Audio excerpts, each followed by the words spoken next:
Assalamu alaikum wa rahmatullahi wa barakatuh. Alhamdulillah, alhamdulillahi rabbil alameen. Wassalatu wassalamu ala sayyidina wa nabiyyina Muhammadin wa ala alihi wa ashabihi ajma'in. All praises be to Allah, the creator of worlds. May all the blessings and peace be upon our Prophet Muhammad sallallahu alaihi wasallam, the head of all messengers, and upon his family and all his companions. My dear audience, today on this auspicious occasion, I am going to deliver a speech on the topic of Indian Independence Day. As you know very well, it's the most important day for all Indian citizens. It's the day when we got freedom from British rule after many years hard struggle by the great freedom fighters of India. We celebrate this day every year on 15th August for the sacrifices of our great ulama who fought against British and sacrificed their lives. My dear audience, today in all over India, there are many programs and celebrations are held for remembering of the great freedom fighters. But unfortunately, the role of Muslims and the sacrifices of our great ulama who sacrificed their lives for freedom are not mentioned anywhere. That's why today I am going to talk about the real heroes of Independence Day. My dear audience, today if we are free and take the breath of freedom, it's because of our great ulama who fought against British and sacrificed their lives.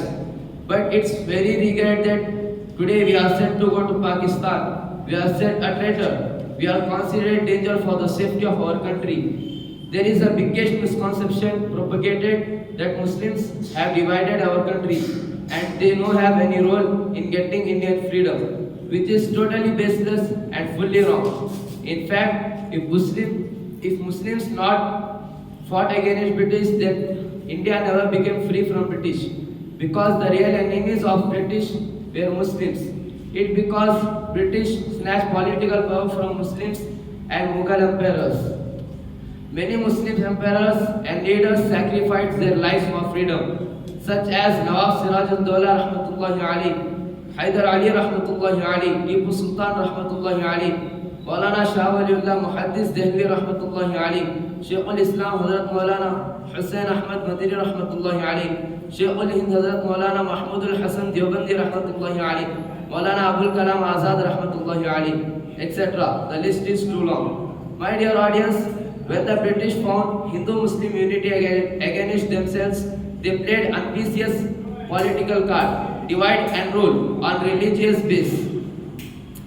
Let me tell you that the sacrifices of Muslims in 1857 Battle of Independence, almost 51,000 of ulama were hanged. There were no any tree between Red Fort and Chandni Chowk on which ulama were not hanging. Thousands of the Holy Quran were burnt. Millions of the Muslims were burnt alive. It's because they endorsed fatwa against British.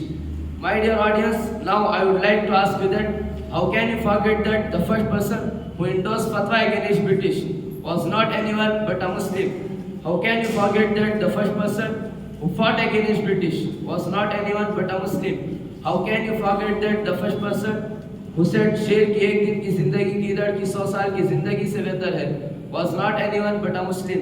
How can you forget that the first person who said सारे जहां से अच्छा हिंदुस्तान हमारा was not anyone but a Muslim? My dear audience, how can you forget these sacrifices of Muslims?